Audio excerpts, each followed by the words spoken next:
नमस्कार।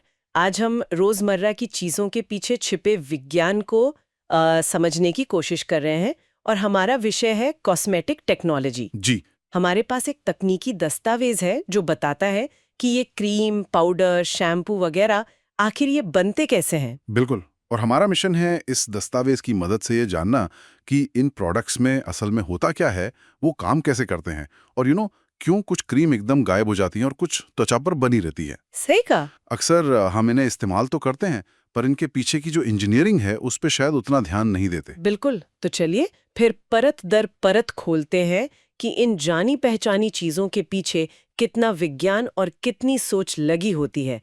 सबसे पहले ये दस्तावेज कॉस्मेटिक्स को डिफाइन कैसे करता है। देखिए, दस्तावेज के मुताबिक कॉस्मेटिक्स वो उत्पाद हैं जो हमारे शरीर पर बड़े कोमल तरीके से काम करते हैं। अच्छा। सफाई के लिए, सुंदरता बढ़ाने या रूप बदलने या फिर त्वचा और बालों को अच्छी कंडीशन में रखने के लिए। हम्म। इन्हें मोटे तौर पे 4 ग्रुप्स में बांटा गया है और हम त्वचा के उत्पादों से शुरुआत करेंगे। त्वचा के उत्पाद, हाँ, यानी फेस पाउडर, क्रीम्स, लोशंस, ये सब। तो फेस पाउडर से शुरू करें। हम सब ने कभी ना कभी इस्तेमाल किया ही है।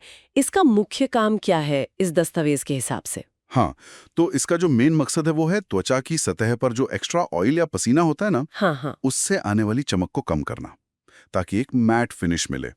लेकिन ये सिर्फ एक साधारण सा पाउडर नहीं होता। अच्छा। इसे बनाने में कई तरह की सामग्रियों का एक बैलेंस साधना पड़ता है। बैलेंस। हम्म, किस तरह का बैलेंस? देखिए, इसमें कुछ चीजें होती हैं जो तेल और पसीना सोखती हैं, जैसे काउलिन क्ले या मैग्नीशियम कार्बोनेट। लेकिन ज्यादा सोखने वाली चीज त्वचा को रूखा भी बना सकती है, तो उसकी मात्रा का ध्यान रखना जरूरी है। फिर इसमें टाल्क जैसा पदार्थ होता है, जिसे बहुत बारीक एकदम महीन पीसा जाता है, ताकि त्वचा पर मुलायम लगे। और पाउडर त्वचा पर टिके कैसे, मतलब ऐसा हवा में तो नहीं उड़ जाता। हाँ, सही सवाल है। उसके लिए इसमें मेटालिक स्टीयरेट्स जैसी चीजें डालते हैं।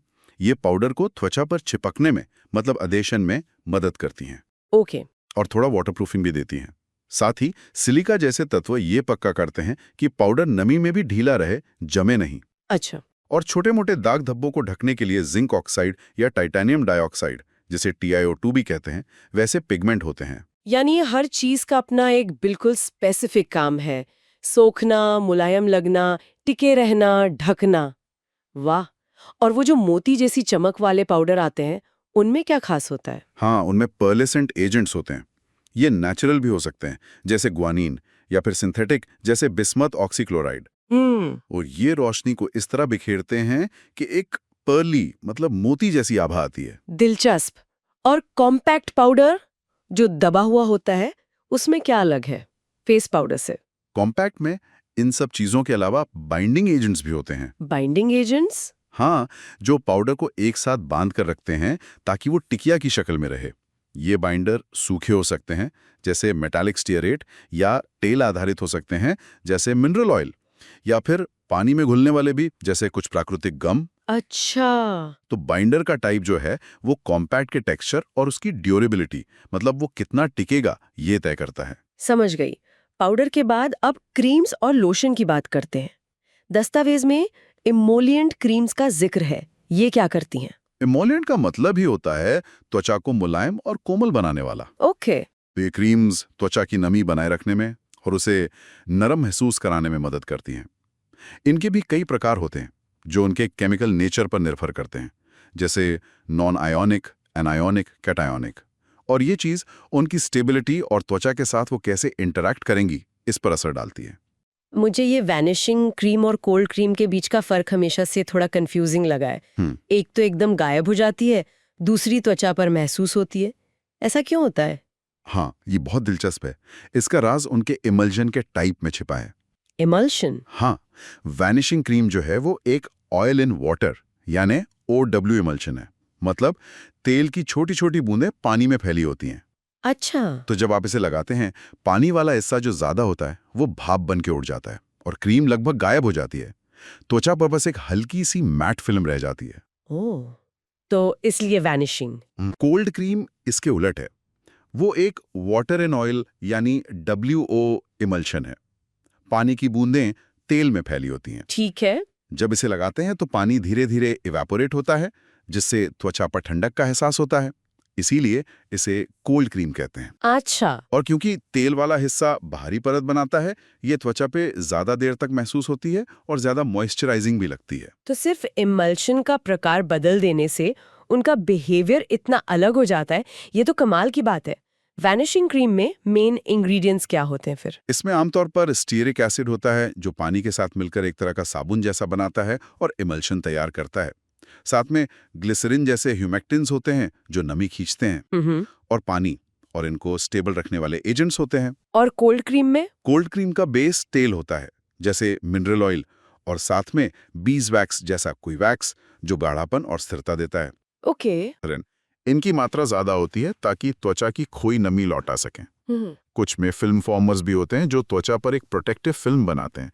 और दिलचस्प बात यह है कि दस्तावेज बताता है कि कुछ हैंड क्रीम्स में यूरिया या यूरिक एसिड जैसे तत्व भी हो सकते हैं। यूरिया हैंड क्रीम में? ये वाकई ये तो मैंने सोचा भी नहीं था। हाँ, ये त्वचा को ठीक करने में, मतलब हीलिंग में मदद करते हैं। कमाल है। क्या और भी स्पेसिफिक टाइप की क्रीम्स का जिक्र है इसमें? हाँ, कई हैं।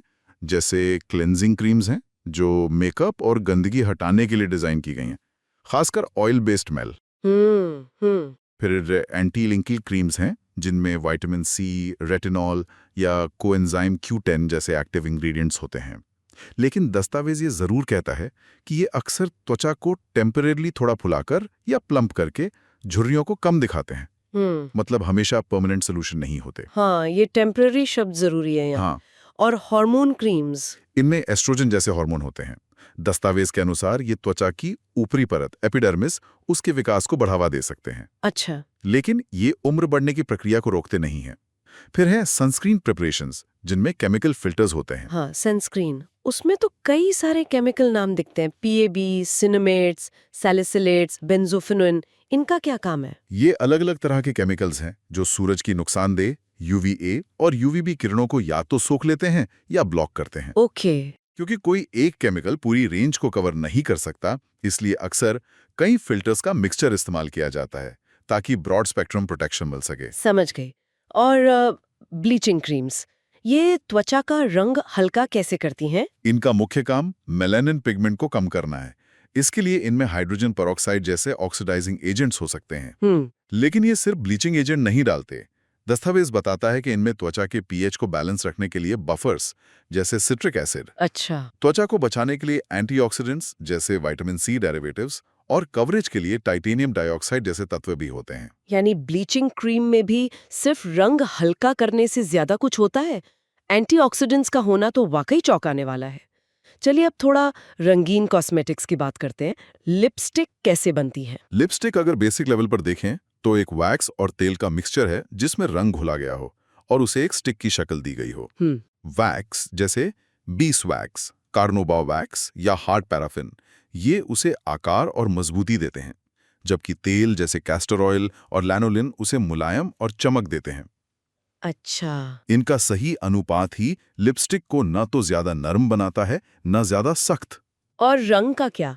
कुछ लिपस्टिक होठों पर दाग छोड़ जाती हैं, कुछ नहीं, ऐसा क्यों? हाँ, रंग के लिए पिगमेंट्स और डाइज इस्तेमाल होते हैं। दस्तावेज में ब्रोमो मिक्सचर का जिक्र है, जिसमें टेट्रा ब्रोमोफ्लोरेसीन जैसी डाई होती है। ये त्वचा के प्रोटीन के साथ रिएक्ट करके गहरा और टिकाऊ दाग छोड़ती है। जिन लिपस्टिक में सिर्फ पिगमेंट्स होते हैं, वे उतना गहरा दाग नहीं छोड़ती। और टाइटेनियम डाइऑक्साइड का इस्तेमाल रंग को हल्का करने या ओपेक बनाने के लिए होता है। और क्योंकि इसमें तेल और वैक्स है, तो ये खराब भी हो सकती होंगी, बासी होने का डर? बिल्कुल, तेल और वैक्स समय के साथ बासी मतलब रैंसिड हो सकते हैं। इसीलिए इनमें BHA या BHT जैसे एंटीऑक्सीडेंट्स मिलाए जाते हैं। ओके। और बैक्टीरिया या फंगस से बचाने के लिए प्रिजर्वेटिव्स भी जरूरी हैं, जैसे प्रोपाइल पैराबिन। लिपस्टिक के बाद रूज या ब्लशर, ये गालों को रंगत देने के लिए होता है। इसमें क्या होता है? इसमें भी एक बेस होता है, लेकिन मुख्य चीज है रंग देने वाले पिगमेंट्स। ये अक्सर पानी में घुलते नहीं हैं, जैसे आयरन ऑक्साइड्स। और शिमरी या मोती जैसी चमक के लिए माइका या बिस्मथ ऑक्सीक्लोराइड जैसे पर्लेसेंट एजेंट्स मिलाए जाते हैं, जैसा हमने पाउडर में देखा था। अब आते हैं एंटीपर्स्पिरेंट्स और डिओडोरेंट्स पर। लोग अक्सर इन्हें एक ही समझ लेते हैं, पर दस्तावेज के हिसाब से इनमें क्या फर्क है, ये बहुत कंफ्यूजन रहता है। हाँ, ये बहुत महत्वपूर्ण अंतर है और कंफ्यूजन सच में रहता है। एंटीपर्स्पिरेंट्स पसीना उत्पादन को कम करते हैं। अच्छा, रोकते हैं मतलब? रोकते नहीं, कम करते हैं। इनमें आमतौर पर एल्यूमिनियम के कंपाउंड्स होते हैं, जैसे एल्यूमिनियम क्लोरोहाइड्रेट। ये पसीने की ग्रंथियों के मुंह पर टेम्परेरीली एक तरह का प्लग बना देते हैं, जिससे पसीना कम निकलता है। ओके। और डिओड्रेंट्स? डिओड्रेंट्स पसीना रोकते नहीं हैं। वो पसीने से पैदा होने वाली शरीर की गंध को कम करते हैं। कैसे? ये या तो गंध पैदा करने वाले बैक्टीरिया को मारकर काम करते हैं, इनमें ट्राइक्लोजैन जैसे एंटीबैक्टीरियल एजेंट हो सकते हैं, या फिर गंध को खुशबू से ढककर मतलब परफ्यूम द्वारा काम करते हैं। तो अगर किसी को पसीना कम करना है तो एंटीपर्स्पिरेंट चाहिए, बिल्कुल। और अगर सिर्फ गंध रोकनी है तो डिओड्रेंट। ये जानना तो बहुत जरूरी है। हाँ, बिल्कुल। दोनों की काम करने की प्रक्रिया अलग है, इसलिए जरूरत के हिसाब से सही प्रोडक्ट चुनना चाहिए।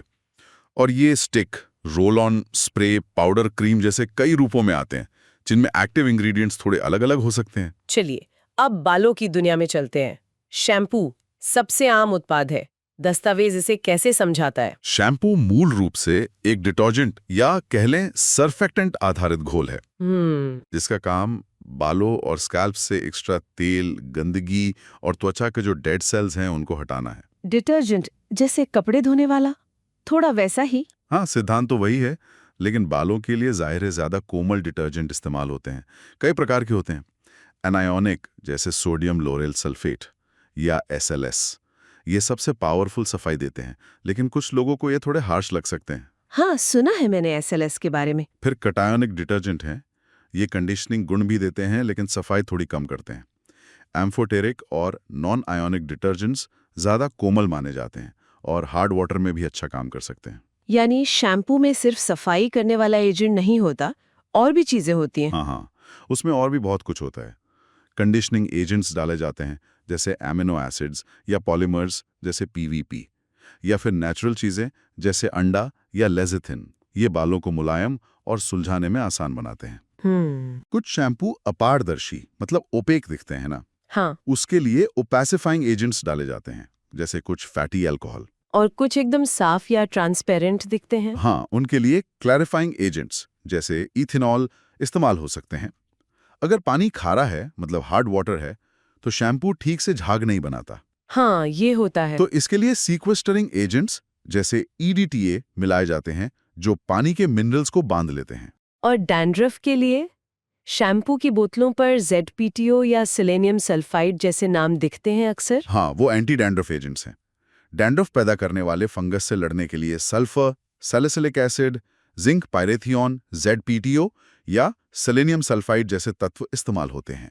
अच्छा। और आखिर में शैम्पू को सही गाढ़ापन देने के लिए थिकनिंग एजेंट्स जैसे प्राकृतिक गम या सेल्यूलोज डेरिवेटिव्स जैसे CMC मिलाए जाते हैं। वाह, मतलब एक शैम्पू की बोतल में इतनी सारी चीजें एक साथ काम कर रही होती हैं, ये तो सोचा ही नहीं था। अब हेयर कलर की बात करते हैं। ये कितने तरह के होते हैं? दस्तावेज के अनुसार मोटे तौर पर 3 प्रकार हैं। पहला, टेम्पररी, जो बालों की सतह पर चिपकते हैं और एक धुलाई में निकल जाते हैं। दूसरा, सेमी परमानेंट, जो बालों के क्यूटिकल में थोड़ा अंदर तक जाते हैं और कुछ धुलाई तक टिकते हैं। इनमें नाइट्रो डाइस हो सकती हैं। ओके। और तीसरा, परमानेंट, जो बालों के कॉर्टेक्स के अंदर जाकर ऑक्सीडेशन प्रक्रिया से रंग बदलते हैं। इनमें अक्सर p-फेनिलिन डाइमाइन जैसे केमिकल्स होते हैं, या फिर मेटालिक डाइस भी होती हैं जो लेड या बिस्मथ आधारित होती हैं, या फिर वेजिटेबल डाइस जैसे हेना, इंडिगो। और बालों को हल्का करने के लिए? हाँ, उसके लिए ब्लीचेस का इस्तेमाल होता है, जैसे हाइड्रोजन पेरोक्साइड। बालों को हटाने वाले उत्पादों के बारे में भी जानकारी है इसमें। डिपेलेटरी और एपेलेटरी, इनमें क्या अंतर है? डेपिलेटरी क्रीम या लोशन होते हैं जो त्वचा की सतह से बालों को हटाते हैं। ये बालों के प्रोटीन यानी केराटिन में मौजूद डाइसल्फाइड बॉन्ड्स को तोड़कर बालों को कमजोर कर देते हैं, जिससे वे आसानी से पोंछकर हटाए जा सकते हैं। इनमें मुख्य एक्टिव इंग्रेडिएंट अक्सर थियोग्लाइकोलेट्स होते हैं। अच्छा। इनमें त्वचा को आराम देने के लिए ह्यूमेक्टेंट्स या कभी-कभी बेंजोकेन जैसा लोकल एनेस्थेटिक भी हो सकता है। और एपिलेटरी? एपिलेटरी तरीके बालों को जड़ से निकालते हैं, जैसे वैक्सिंग, थ्रेडिंग या प्लकिंग। हाँ, वैक्सिंग। हाँ, वैक्सिंग में गर्मी या ठंडी वैक्स का इस्तेमाल होता है, जो बालों पर चिपक कर उन्हें जड़ से उखाड़ देती है। ये तरीके ज्यादा समय तक चलते हैं क्योंकि बाल दोबारा उगने में वक्त लेते हैं। शेविंग क्रीम का भी जिक्र है, उसमें क्या खास होता है? शेविंग क्रीम का मुख्य काम है दाढ़ी के बालों को नरम करना, त्वचा को लुब्रिकेशन देना ताकि रेजर आसानी से चले और त्वचा को इरिटेशन से बचाना। इसमें स्टीयरिक एसिड आधारित साबुन होता है जो झाग बनाता है। ग्लिसरीन जैसे ह्यूमेक्टेंट्स होते हैं जो नमी देते हैं, और थिकनिंग एजेंट्स होते हैं जो उसे सही कंसिस्टेंसी देते हैं। और अंत में नाखूनों के कॉस्मेटिक्स, नेल लैकर या जिसे हम नेल पॉलिश कहते हैं।